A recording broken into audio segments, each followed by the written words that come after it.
umunezero nkugira navuye hano namaze gutaha numva umutima wanjye wuzuye ibyishimo kubera abakristo ba Karuvari bankoreye ikintu cyiza, bankoreye ikintu cyiza cyane. Nta handi ndajya kwigisha ngo mbone abakristo bakoze samari y'inyigisho ukabona ziruzuye 100%. Muri Karuvari mwangiriye neza, mwangiriye neza pe, mwongeye kuntera courage yo kwigisha.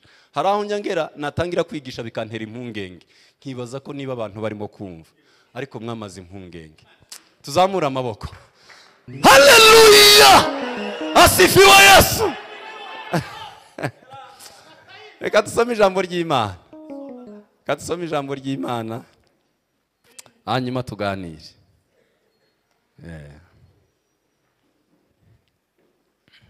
Mu gitabo c'Abalewi ibice 6 umurongo wa 5.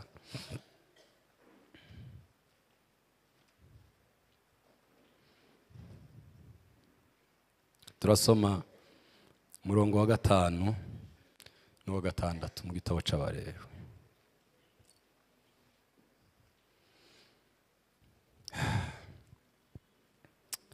Umuriro ku gicaniro uhore waka ntugasinzire, umutambyi ajya ushiramo inkwi ko bukeye, awushiremo igitambo cyo koswa igice cyose mu bwoserezo bwacyo, ahoserezemo urugimbu rw'ibitambo byuko bari amahoro. Murongo wa 6, umuriro wake ku gicaniro urudaca ntugasinzire. Amen. Abacamanza ibice 6 umurongo wa 24. Gitabo c'Abacamanza ibice 6 umurongo wa 24. Gidiyoni ahera ko yubakira Uwiteka igicaniro aho ngaho akita Yehova Shamu, kiracari ku musozi Efura w'Abiyezereli na bugingo n'ubu. Amen.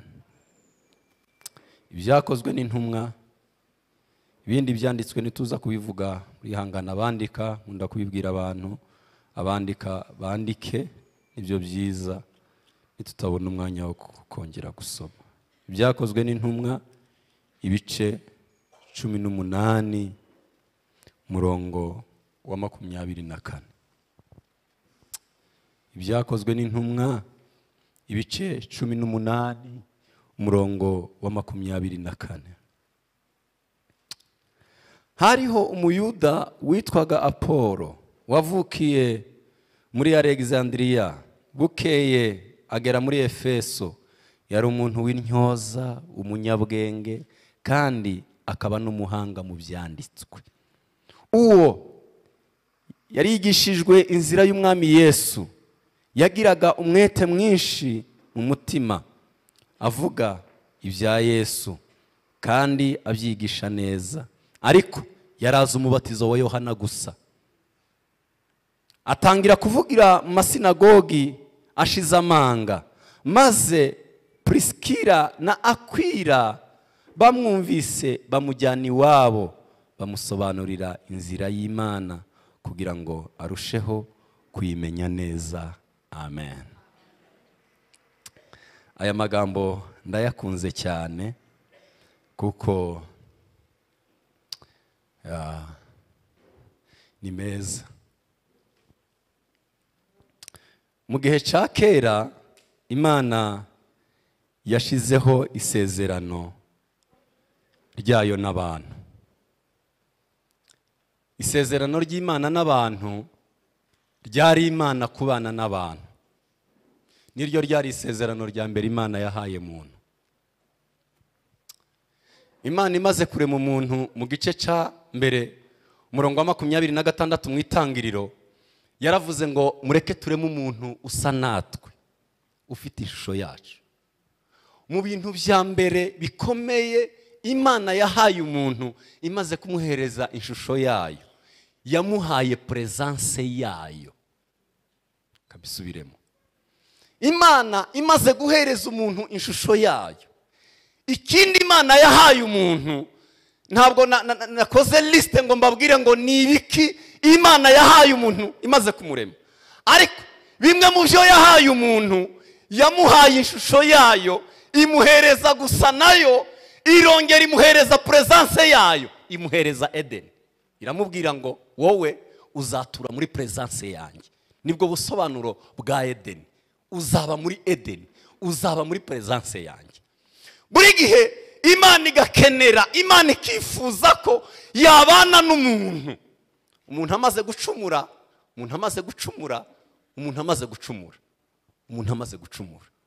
Imana yimura presence yayo iva aho umuntu aba. Presence y'Imana isigara ari par condition. Abantu hakabaho condition ituma umuntu abasha kujya mu aho Imana iba.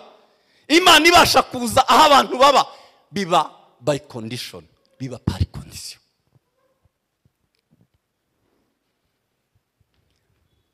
Ibyo Bibiri tubwira ngo abatambyi bajya gutamba hera niho habaga presence y'Imana. Ahandi hose nta presence y'Imana yahabaga. Presence y'Imana yabaga hangaha. Ndankunda kubivuga ngo ubwiza bw'Imana bwari bwarashiriweho, bwagiraga marido yabutangiraga, ntimwageza bwera mu baturage. Ntabwo bwageraga mu baturage, bwagiraga marido. Ba pasiteri bize baza bavuga ngo iri rido ryagiraga amabara yarazwi, ryagiraga ibiro byari bizwi. Ntabwo ari buri muntu wese wabashaga gutambuka ngo aje ahabaga ubwiza bw'Imana. Ubwiza bw'Imana bwari par condition. Tuvuge amen. Twongere kandi haleluya. Tuvuge tuzamuye ibiganza haleluya. Kimwe mu byo ndashima Yesu yaje gukora, kimwe mu bikomeye nzashima Yesu yaje gukora, nuko yaje kudukuriraho irido. Ntabwo nkunda ko Yesu yakiuyeho irido ngo twinjireyo, ntabwo ari cyo nkunda. Nkunda ko Yesu yakuyeho aya marido, ubu bwiza bw'Imana bwari bukingiranye buza ni wacu. Ntabwo umwenda wari ukingirije ahera watabutsemo kugira ngo tuze hano, ahubwo waratabutse kugira ngo ubu bwiza bumanuke buje.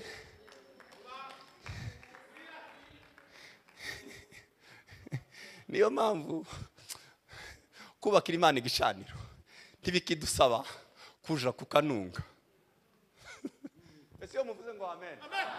Ntabwo bikidusaba kuja kukanunga. Ni hehe umuntu azayubakira Imana igicaniro? Cyo tugiye guheraho. Ni he umuntu azayubakira Imana igicaniro? Biracansaba kujya kukanunga. Icyo Yesu yatugize, abatangaga ibitambo, ababaga ku gicaniro bari abatambyi bakomoka mu nzu y'Abalewi. Bakavuga ngo mu nzu y'Abalewi niyo bakomoka bagomba kuba abatambyi. Ariko Bibiliya iravuga ngo natwe yatugize abami n'abatambyi. Tuvuge cyane haleluya. Natwe twabaye abami n'abatambyi. Ntabwo bigisaba nimba mbasha kubaka igicaniro, biranashoboka ko mbasha gutamba. Kuko nanjye nahindutse umwami n'umutambyi. Kubaka igicaniro, nanjye nahindutse umwami binduka n'umutambyi. Ni ryari umuntu azayubaka igicaniro? Icyambere, umuntu yubaka igicaniro iyo hari aho yahuriye n'Imana. Aho umuntu yahuriye n'Imana ahubaka igicaniro nk'urwibutso bw'icyo Imana yakoze.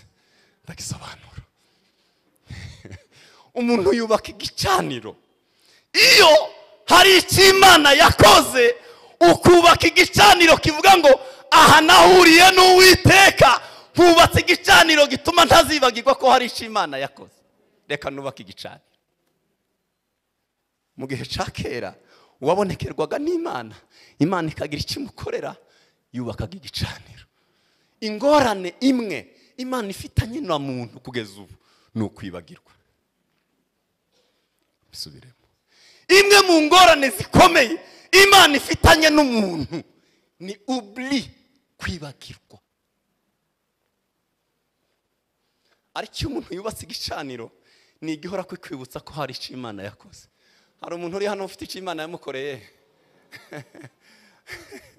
Tuvuge cyane amen. Iyo dushatse kuba reconnaissant, abareconnaissant ko hari icyo Imana yakoze, twubaka igicaniro tukavuga ngo Mana, iki gicaniro mporaho ni ikimenyetso ko hari icyo wakoze. Kuko hari igitabo ndimo ndasoma, umugabo yaranditse aravuga ngo abantu bajya baba abarebere b'Imana ngo mu gihe bahaze.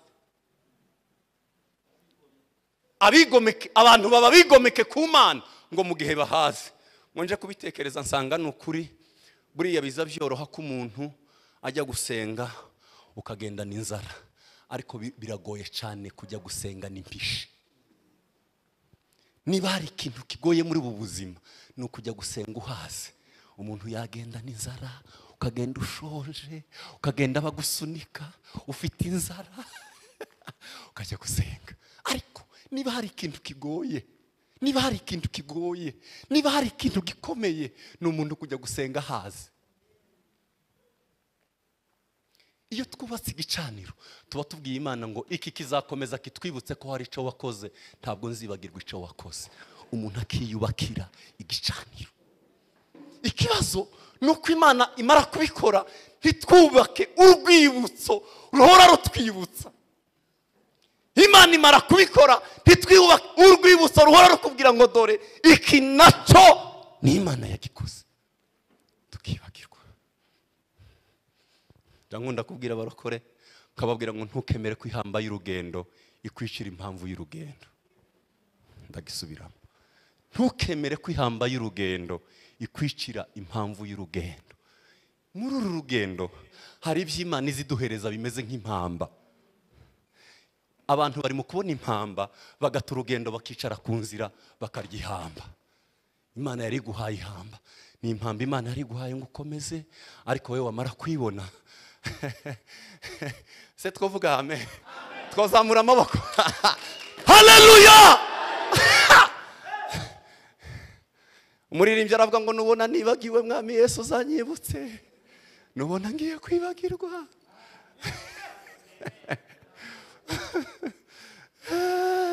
Umuntu niwe uza wiyubakira urwibutso, kubaka igicaniro, aho uzazohora kujya kubwira Imana ngo warakoze. Niki Imana ikunda, aho uhora ujya kubwirira Imana ngo iki nico. Cya kabiri, umuntu azayubaka igicaniro iyo hari isezerano ashaka kugirana n'Imana. Iyo ushaka kugirana isezerano n'Imana. Nowa asohotse mu nkuge, Bibiliya iravuga ngo yubakira Imana igicaniro, azana zimwe mu nyamaswa bari basohokanye nazo mu nkuge, araza ngo atambira Imana, yubaka igicaniro ngo atambiraho Imana, ngo Imana yongera kugirana isezerano n'abantu, hanyuma ngo Imana irirahira, iravuga ngo nukuri isi sinzongera kuyirimbuza amazi, ngo itambikisha umukororombya, ngo iravuga ngo iyi ni indahiro yanjye ko ntazongera kurimbura isi n'amazi. Ariko icyo Nowa yari yakoze, yubatse igicaniro agitambaho ibitambo, hanyuma Imana irirahira ngo ihumurirwa n'ibyo ibyo Nowa yatanze nk'ibitambo, ngo Imana irahumurirwa, iravuga ngo ntabwo bishoboka, ntibikunda, dukoranye isezerano nawe, ntabwo nzongera.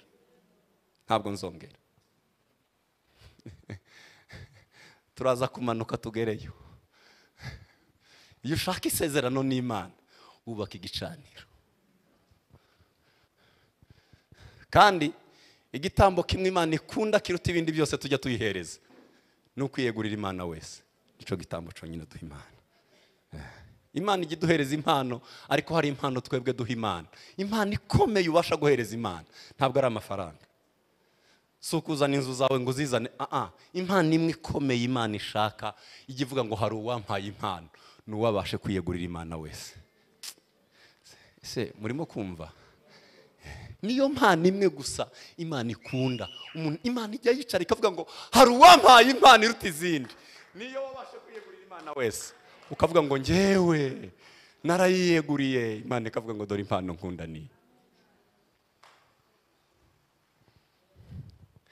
Kuko igitangaza cy'Imana ntabwo ari iby'Imana yagukoresheje. Igitangaza cy'Imana ni cy'Imana yakoze kuri wowe. Cy'Imana yakoze muri wowe nico gitangaza cy'Imana. Abantu bajya bagira ngo none igitangaza cy'Imana ni ukubwira aka kantu ngo nikahaguruke kajye hariye. Kisi igitangaza. Kuko Yesu yigeze abwira abigishwa be, arababwira ngo mu gihe cy'imperuka abo bantu bazabaho. Ariko igitangaza gikomeye cy'Imana ni cy'Imana yakoze muri nge. Cyo gitangaza gikomeye cy'Imana ni nayo mpano ikomeye umuntu abasha guhereza Imana. Munyemerere tuzamura amaboko tuvuge cyane haleluya. Iyo umuntu ashaka gukora isezerano n'Imana, wubaka igicaniro, dukorane nawe amasezerano. Cya gatatu, ikimenyetso cy'ubusabane buhoraho n'Imana. Umuntu yubaka igicaniro iyo ashaka kure mu busabane buhoraho n'Imana. Umuntu ajya yubaka igicaniro. Imana ibwira Abayisiraheli, irababwira ngo umuriro wo ku gicaniro ntukazime. Cyari ikimenyetso cy'Imana hagati yabo, ikimenyetso ko ngendana namwe, ikimenyetso ko mba hagati yanyu, mwebwe mbana namwe, mwubaka igicaniro. Iki ni ikimenyetso ko mba hagati yanyu.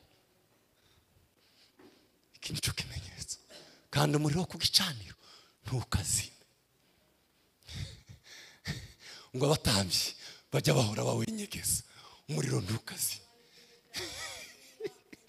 Nanjye nimuhora ku gicaniro, niko nanjye nzahorana namwe, nzaba ndi kumwe. Ni ikimenyetso ko mbana namwe. Umuriro ntukazime. Umuriro ku gicaniro ntukazime. Umuriro uhore waka ntukazime.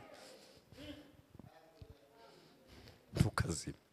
Ikimenyetso cy'ubusabane buhoraho. Iyo umuntu ashaka kuba mu buzima busabana n'Imana, iki nicyo tugiye gutindaho.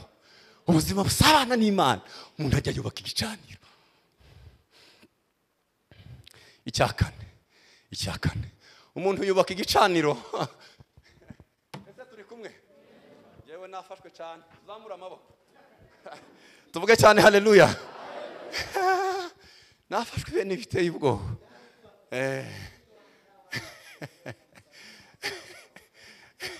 Umuntu azayubaka igicaniro iyo ushatse kubwira Imana ngo nta yindi Mana ngira hano. Nta yindi Mana ngira hano. Nta yindi Mana iba muno. Ikimenyetso ko nta yindi Mana tugira ino, dore igicaniro cyawe ngiki. Ese twavuga haleluya? Twakongera kandi haleluya. Imana ihamagara Gideyoni, iramubwira ngo wa munyembaraga we kandi w'intwari. Gideyoni aravuga ngo ntabwo ndi umunyembaraga. Ntabwo ndi umunyembaraga, uzi naho nkomoka ni wacu. Nkunda Imana. Imana ntabwo igitwita amazina y'ibyo dukora. Imana igitwita amazina y'imbaraga zibitse muri twebwe zitarajya hanze. Kangisubiremo. Ntabwo Imana izitwita amazina y'ibyo dukora. Imana yasanze ari marasika ntiyamuhamagara ngo wamusikiwe, iramuhamagara ngo wamunyembaraga we. Hari imbaraga zari zibitse muri we zari zitaratangira gukora. Buriya tuba proud y'ibyo turi byo none bikababaza Imana, kuko Imana iyo yifuza ko tugerageza gushaka ikiri muri twebwe kitaratangira gukora, ni Imana iziduhamagara. Yareba ngo gikamureba. Buriya ngo yahacuranga kumva n'umucuranzi, Imana ikareba ikindi gihishe muri we kitaratangira gukora. Buriya niryo zina Imana izimwita, kuko Imana itwita our potential, imbaraga zibitse muri twe. Niyo mpamvu yahamagaye Gideyoni arimo arasya. Abamidiyani baraje, arimo arareba hirya no hino ngo arebe amasaka namara kuyasya, areba ahantu yahisha, namara kuyahisha bari mu gihe babatsikamiwe cyane. Imana marayika w'Imana ngo aramusanga, ngo aramubwira ngo uri umunyembaraga. Akamubwira ngo ya ntabwo ndi umunyembaraga, uri intwari. Oya ntabwo ndiyo. Imana ikamubwira ngo muri wowe hahisha imbaraga, njyewe ndimo ndakwita ibikibitse muri wowe. Hanyuma ngo Imana iramubwira ngo kwaso hubatse igicaniro, none ugenda ugisenye kugira ngo unyubakire igicaniro. Ainuliwe Bwana. Haleluya, haleluya. Muri Israeli nta yindi Mana, ntayo. Ugenda usenye Bali iri kwaso. Ugenda usenye Bali iri kwaso. Timurebe ubuzima tubamo. Ba nyina w'abandi nibo barozi gusa, ariko mama si umurozi. Ba nyina w'abandi bose nibo barozi, ariko mama oya. icyo ntituzocumva undi munsi. Ba nyina w'abandi nibo barozi. Ntabwo Gideyoni yigeze aja guhera kwa nyina wundi, yahereye kwa se iwabo. Haji iwabo aravuga ngo iwacu hari ibicaniro ngomba gusenya, kubaka igicaniro kivuga ngo nta yindi mana muri Isiraheli, nta yindi mana uretse Imana ya Isiraheli. Ndasenya iki gicaniro, nubaka ikindi gicaniro. ndaje mu ndinde gatoya. Ntimurebe ikibazo, dukunda kuja gusenya ibicaniro by'iwabandi, kandi Imana ikeneye ko twubaka ibicaniro iwacu. Kandi ntibizagukundira kubaka igicaniro utaragira icyo ubanza gusenya. Hari ibicaniro ugomba kubanza gusenya kugira ngo wubake igicaniro cy'Imana. Uyibwire ngo nta yindi mana, dore nakubaka igicaniro, ibindi byose narabisenya. Abanyakaritiye ngo baraza bo mu muhana, ngo baraza baramubwira ngo wagize ikibazo, umuhungu wawe yagize problème, yasenye Imana. Se ngo arababwira ngo Imana, none mwebwe niba ari Imana murayirusha amaboko, nimureke igende imwice. Ese niba koko ari Imana, ese iyo mufasha tukazamura amaboko tuvuge cyane haleluya. Iyi ni Imana, mureke iramwiyicira pana mwebwe kuko ntimuyirusha amaboko. Nimureke yirwanirire.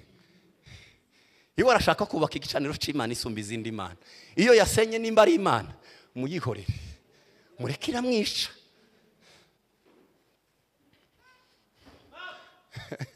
Senya uhere mu wawe. Hari igicaniro kibi wawe, iwawe haba igicaniro cyangwa nta kibayo. Niba utarubaka igicaniro iwawe, haracari izindi mana. Ikimenyetso kibwira Imana ngo nta yindi mana tugira uretse wowe, tujya tuyubakira igicaniro. Tukayibwira ngo ikimenyetso kuko hano muno mwacu nta yindi mana ibamo, twarubatse. Ese iyo tuvuze amina, twarubatse, dore twarubatse iwacu hahora igicaniro. Nta yindi mana twebwe tugira. Tayo. Senya. Hari ibyo ukeneye gusenya kubakira Imana igicaniro.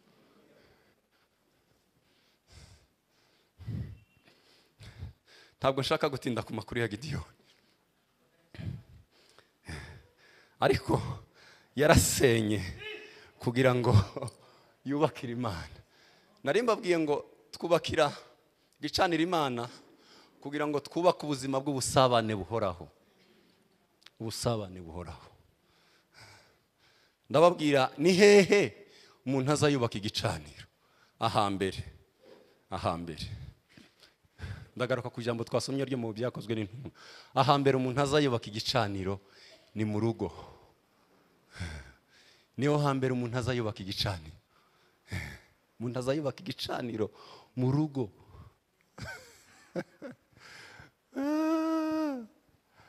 Apolo ngo yigeze kuba arimo arabwiriza muri Efeso. Se turacari kumwe?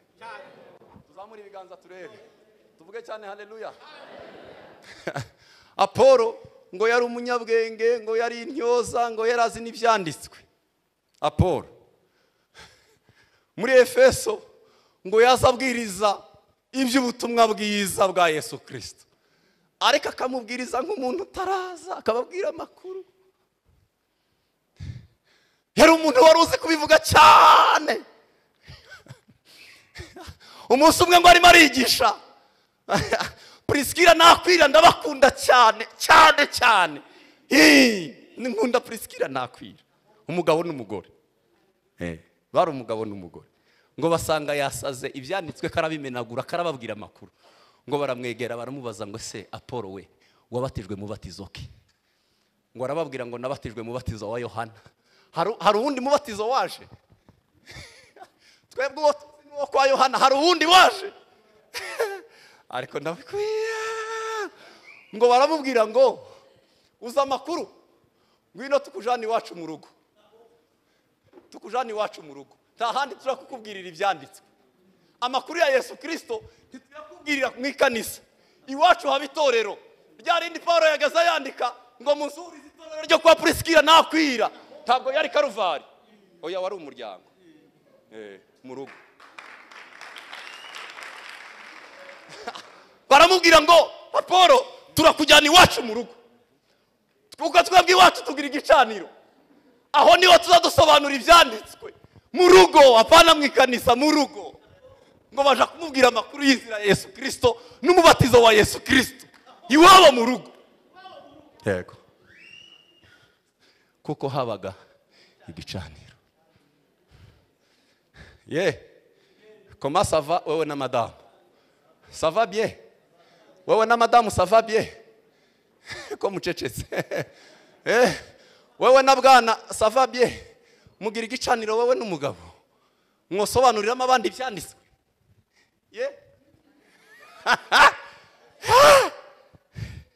Iwanyu comment ça va niho umuntu azayubaka igicaniro. Igicaniro gihera mu rugo. Ntabwo ari hano bazabaje gusakira ibyanditswe, ntabwo ari hano bazabasobanurira ibyanditswe.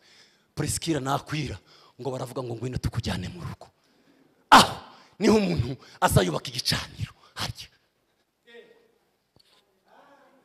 Jobundi nari kumwe n'abanyamasengesho, nahoze mbabwira abanyamasengesho, ndababwira ngo niba hari ikintu coroshe, kimureba abagabo baza babyina hano, isi yashize abagabo barimo barabyina. Iyo urebye ku ruhande uza usanga arimo kubyinana n'umugore w'abandi, ugasanga umugore wasaze hano yasaze, umugore yasizoye, ku ruhande haba hari umugabo w'abandi. Noneho ukibaza niba hari ikintu coroshe, ko murabona ibi byuya dufite, ntimwamubona ko twasaze. Kugera mu rugo madame akambwira ijambo rimwe, biroroshe ngo mbe nk'umuntu uvuye muri firigo, rimwe apana abiri, ijambo rimwe. Madamu niki cuya n'uyu munezero twasaze, nagera mu rugo gucya hataba igicaniro, umugore azambwira ijambo rimwe, firigo.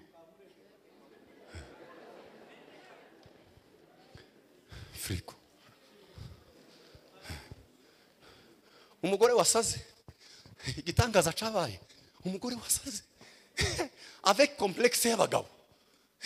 Hari nk'akana kakomeretse waje hano mu materaniro, umugabo ntaza amakuru y'amateraniro, akana kamwe n'ijisho rimwe kukureba, ijisho rimwe pana kabiri kukureba rimwe muri firigo. Kubera iki? Muzi impamvu yabyo? Ntabwo ari ibintu bisekeje, ntabwo iwacu haba n'igicaniro tubanamo n'abagabo.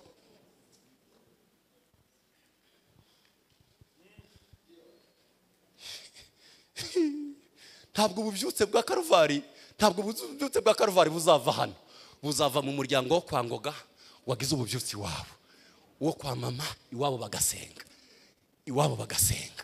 iyo miryango yose ifite ibicaniro iwabo nihurira hano. Ntabwo biza biva mu itorero bijya mu rugo, biva mu rugo biza mu itorero. Ese kirumvikanye? Ntabwo ntibiza biva mu itorero ngo bijye mu rugo. Nigeze kubwira biwacu, ndababwira ngo haba amateraniro 4. Murabizi abantu benshi bashaka kubara, haba amateraniro 4. Iri twajemo ni iteraniro rya 4. Nkora mbivuga inshuro nyinshi, iri ni irya 4. Iri turimo ni irya 4. Irya mbere ryitwa iteraniro ry'umuntu n'Imana, aho nza nicarana n'Imana ngewe tukavugana nayo, kayibwira ngo vie bimeze gute, ngewe ngenyine bimeze gute musaza, kavugana nawe. Iyo nsohotse iryo teraniro ngahamagara madame, kamubwira madame, yitwa partner fellowship rya 2, ngahamagara madame, ngwino, akicara ku ruhande, niba ari ukuzuzwa twembi tukuzuzwa. Apana kwicarana na madame agiye kumbwira stoke ko yashize, tukicarana tugiye gusenga mu rugo na madame mu rugo, nawe asohotse iryiwe wenyine, tugahurira na sohotse iryiwe nanje sohotse iryanje. Aho ni mu rugo, ntiturarenga mu rugo. Mada icara hangaha, ariko ko murabona ni murebe iyo sura y'urwo rugo. Agasukuma nanjye ngasukuma. Madame twasohoka ayo materaniro tukajya mu ya 3, tugahamagara les enfants, tugahamagara abana, tukababwira ngo ni muze abana. Madame urayobora gahunda ninje uvuga ubutumwa abana bararirimba turi mwacu twese tukuzura umwuka. Ese twavuga amen? Twese tukuzura umwuka. Ni igicaniro cy'iwacu mu rugo niho umuntu azacubaka. Abana bakuzuzwa, nyina kuzuzwa, nanje nkuzuzwa. Twasohoka ayo materaniro ko ari 3 tukaza mu ya 4 bazabita ngo naye abapastori. Aya nimutekereze buri muryango wose wa Karuvari usohotse ayo materaniro mukaza tugahurira hano. Nimwimagine buri muryango wose wa Karuvari basohotse amateraniro nkayo tukaza tugahurira hano. Ko murabona ho biki?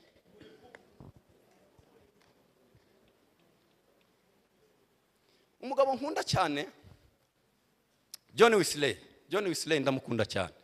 Yazanye ubuvyutse bukomeye i Burayi. Umunsi umwe yanditse igitabo ngo L'heure qui change le monde, ngo isaha imwe ibasha guhindura isi. Baricara baramubaza John Wesley ngo baramubaza ngo nukubera iki wazanye ubuvyutse i Burayi bwose bukavyuka ngo bigakongera bikagera no muri Amerika. Ngo arababwira ngo iyi isi inkomoko yanjye. Ngo arababwira ngo mama yagiraga isaha imwe yo gusenga buri munsi. Mama ngo ibi ni inkomoko ya mama. Iwacu mu rugo twari tuzi isaha ya mama yo gusenga. Niko yababwiye John Wesley. Twebwe iwacu mu rugo mama agira isaha yo gusenga. Ibi byose niho mbikomora. Umwaka ugashira mama isaha yo gusenga ntizihinduka, undi mwaka ukaza ugashira ngo bavukanaga iwaba ari 11 bose ngo bakavuga ngo ubwisaha ya mama yo gusenga igeze twese duceceke. Ngo bose bagaceceka ngo bakumva nyina ari marasenga. Arababwira ngo ibi si bikomoka kuri nge ni mama. Ntabwo dukeneye ubukristo bw'icokere. Mureke gukoma amashi muyareke utekereze ivy'iwawe mu rugo. Tureka icuya ngo oya iwawe mu rugo bimeze gute? Niho igicaniro kiza kiba. Priskira nakwira ngo babwira Apollo ngo tujye mu rugo tugusobanurira amakuru iwacu mu rugo mu itorero ryo mu rugo.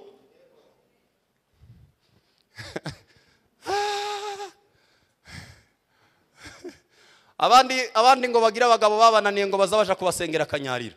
Ntawuzi uja gusengera umugabo kanyarira. Iyo ufite umugabo wakugoye ntawuzi uja kanyarira. Nugira umugore wamugoye ntagaza aja kumusengera kanyarira. Umugore umuntu amusengera mu cumba. Atmosphere y'amasengesho kagenda mu cumba. Ntawuzi usengera umugabo ngo uzamukwe. Oya!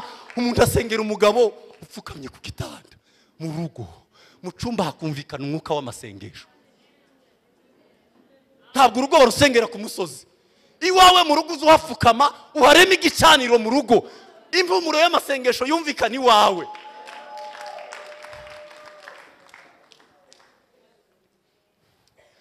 Niho hazahubaka ibicaniro. Niba mubona itorero ryaragize ikibazo, si ikibazo cyo umunezero wa hano. Uwa hano uri hano ariko ikibazo cy'itorero ryagize mubona ritabyuka. Ntabwo ndimo ndavuga Karuvari, ndimo ndavuga umubiri wa Kristo. Mubona ikibazo cy'umubiri wa Kristo ufite muri iki gihe. Ni umunezero wo mu rusengero utarahereye iwacu mu ngo. Dufite ba Priskira na bakwira basobanurira abantu ibyanditswe mu magi wabo n'abagabo babo n'abagore n'abana bari hehe bari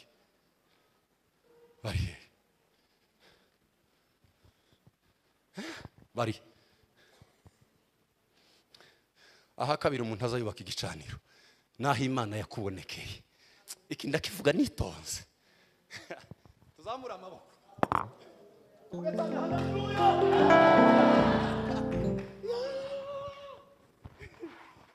Icyo wabonye cyabaye igisubizo cy'Imana. Hari abantu baza bajya ku kazi, ndabizi hari abashobora kuba badukurikiye bari mu kazi. Hari Imana yaguhereye akazi uhubaka igicaniro. Iyi Imana kuko ni Imana yakubonekeye. Niba akazi kawe ari ukubonekerwa n'Imana ari Imana yakaguhaye, uzubaka igicaniro aho wabonanye n'Imana. Niko Abisiraheli babigenzaga. Akavuga ngo aha ngaha mbonaniye n'Uwiteka. Aho Uwiteka yanyirekeye ndashira igicaniro. Aha ngaha nahuriye n'Uwiteka. Niho ngiye kubaka igicaniro. Umugabo baramubajije ngo azasenga ryari kandi afite akazi. Namwe mumeze neza? Tuzamura amaboko turebe. Tuvuge cyane haleluya. Baramubaza ngo usenga ryari? Ko tubona akazi kakwishe usenga ryari? Arababwira ngo nza nsenga nkora ngo ngakora nsenga. nza nsenga nkora ngakora nsenga. Iyo twubatse ibicaniro aho dukorera ese twavuga haleluya, twakongera kandi haleluya, tuvuga cyane haleluya haleluya haleluya haleluya haleluya haleluya.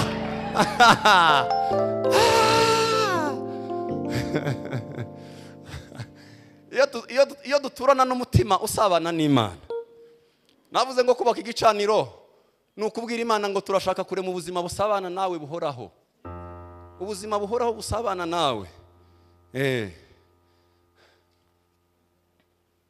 Iyo umuntu ashaka kubaka igicaniro, hari igihe umuntu atekereza ukavuga ngo none nzabanza ngende nje kureka akazi mbone kuja gusabana n'Imana.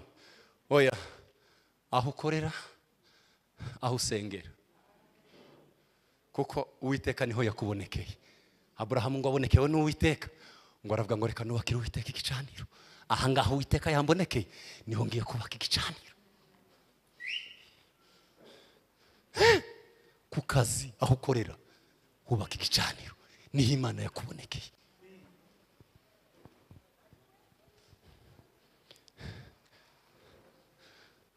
Ku kazi saho tugirira ama stress.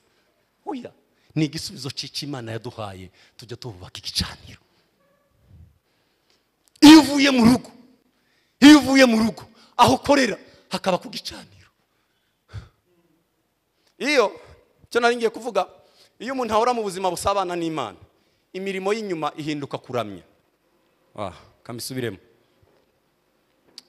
Umuntu urimo kunyumva navuge amen. Iyo mbayeho mu buzima busabana n'Imana, iyo ku kazi wanjye mbayeho mu mutima uri connected, ikibazo tujya dusohoka hariya ko murabona ukuntu turi connected, tuzamura Imana icubahiro, ko murabona ukuntu tumeze, ariko twasohoka hariya tukabwira imitima yacu ngo ni disconnect, tukayicoma. Ubu turi muri connection yuzuye. N'abamama ubu biruzuye, abasore igitangaza cabaye muri ziriya pave ugacomuko. Ariko iyo umuntu abayeho mu buzima busabana n'Imana, wararemye igicaniro cy'ubuzima, ubuzima bwawe waraburemeye igicaniro, ahuba uzuvugana n'Imana, imuri mukora inyuma. Iyo utangiye kwandika, iyo utangiye gutekera abana, bihinduka kuramya. Kuramya ntago ari ukuririmba. Gutekera abana ni ukuramya, koza abana ni ukuramya, guteka ibiryo ni ukuramya, kurya no kunywa ni ukuramya. Ariko biza bihinduka kuramya iyo tutigeze ducumura imitima yacu mu gusabana n'Imana.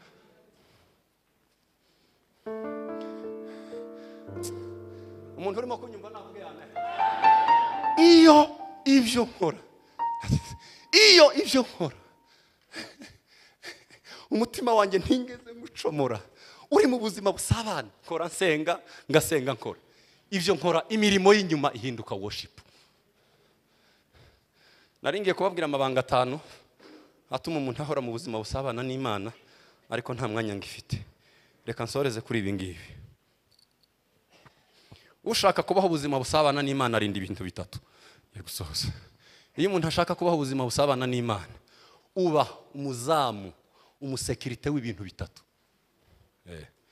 Iyo wamaze kubaka igicaniro ugashaka ubuzima busabana n'Imana, ujye umuzamu urinda ibintu 3 kugira ngo ugume muri bwa buzima busabana n'Imana.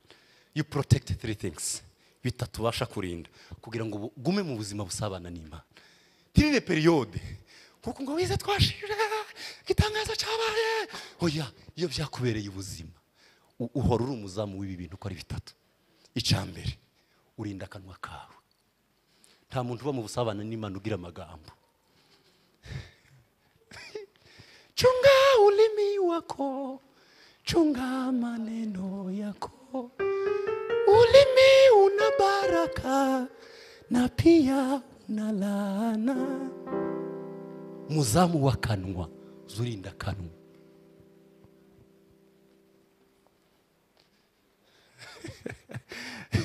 Mumvaje tuzamura amaboko. Ese twavuga cyane haleluya. Nta muntu uba mu buzima busabana n'Imana ugira mudomo, akanwa, zurinda akanwa kawe, ururimi rwawe, ubeho mu buzima busabana n'Imana. Zurinda akanwa kawe. Akanwa kavuga iby'icyubahiro cy'Imana, ukarinda. Yakobo yaranditse aravuga ngo ururimi we ariko akanwa we, niko Yakobo yanditse. Aravuga ngo ni kuko umuriro uzutwika ishamba, ururimi we. Chunga ulimi wako, chunga maneno yako. Niba ushaka kubaho ubuzima busabana n'Imana, reka kuba tokatifu, umuntu umenya ibyo yagiye kuvuga. Connecta akanwa kawe n'ubwenge kugira ngo ibyo ubanza kuvuga bibanze bitekerezweho. Hari abantu batagira network y'akanwa n'ubwenge, azavuga ariko iyo ushaka gusabana n'Imana uzurinda akanwa kawe, urinda umutima akanwa kawe ukakarinda, ukamenya ibyo ugomba kuvuga byaturutse kuri indi kanaka. Ninde wabivuze? Rinda. Urashaka kubana mu buzima busabana n'Imana, rinda akanwa kawe. Ulimi una baraka na pia una laana.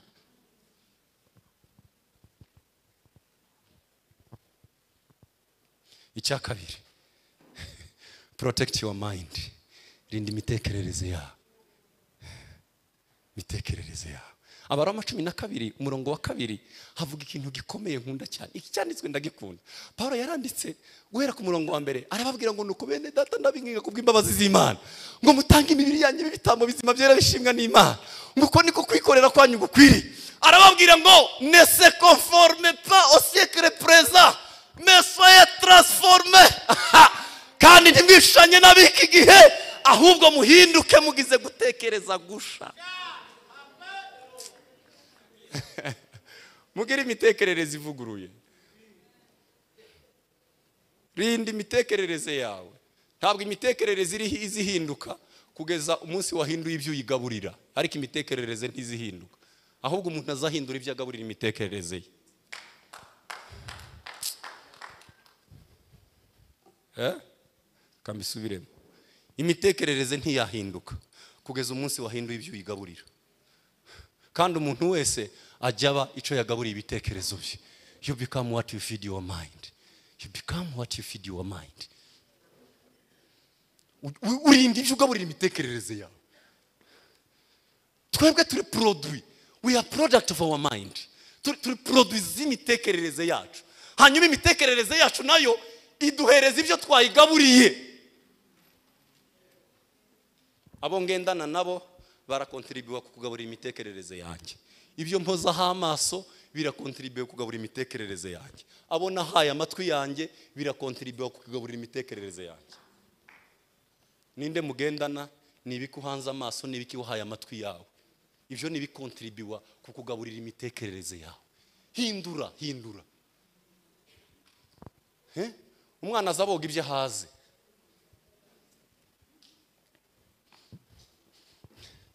Uziguhura n'umuramyi ntakubwire revelation y'indirimbo yaraye arose, akakubwira amakuru ya Manchester, harimo araboga ibyo haze. Ntibishoboka. Umuntu muzohura gutya yama kubogera akubwira ibyo haze. Kubera iki? Nibyo yagaburiye ibitekerezo bye.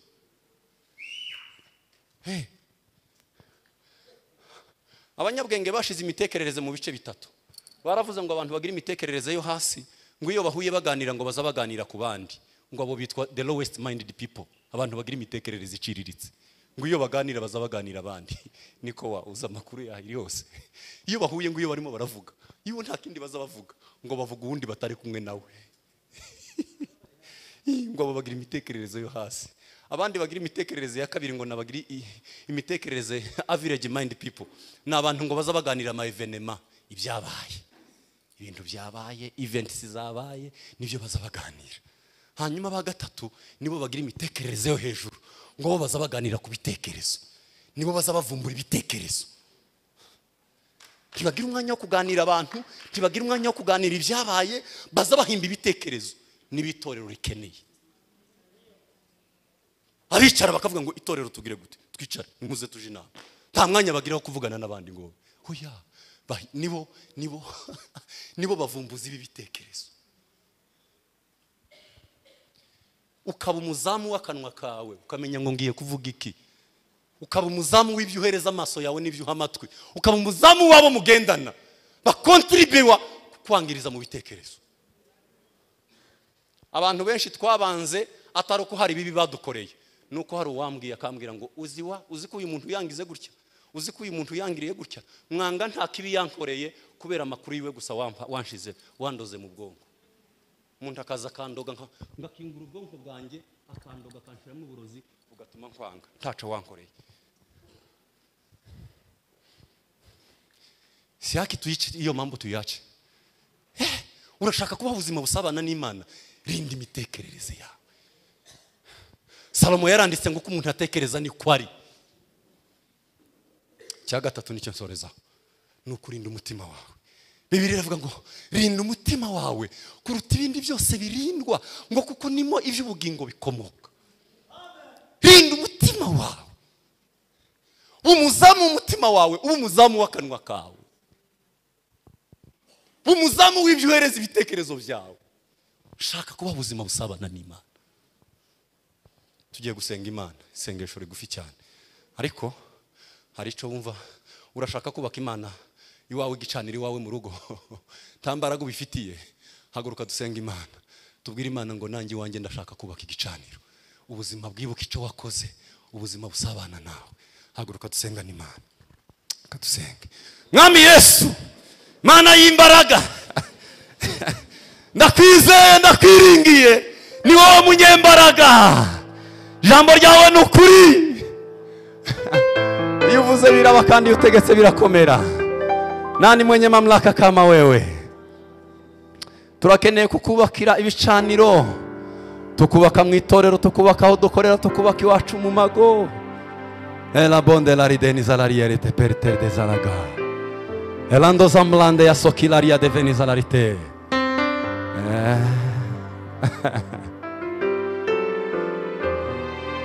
Turasenya ibitari Imana, turasenya ibitari Imana, turasenya ibicaniro byubatswe mu miryango, ibicaniro bitari iby'Imana. Turasenya mu izina rya Yesu w'i Nazareti, turasenya mu mbaraga za Yesu w'i Nazareti. Gideoni ngo arasenya iwabo, arasenya kugira ngo akubakire neza. Ngo arabanza arasenya, arasenya, arasenya, arasenya. Haya lari delai. Turasenya, turasenya ibyatumye iwacu hatubaka ibicaniro. Turasenya ibigirwamana, turasenya.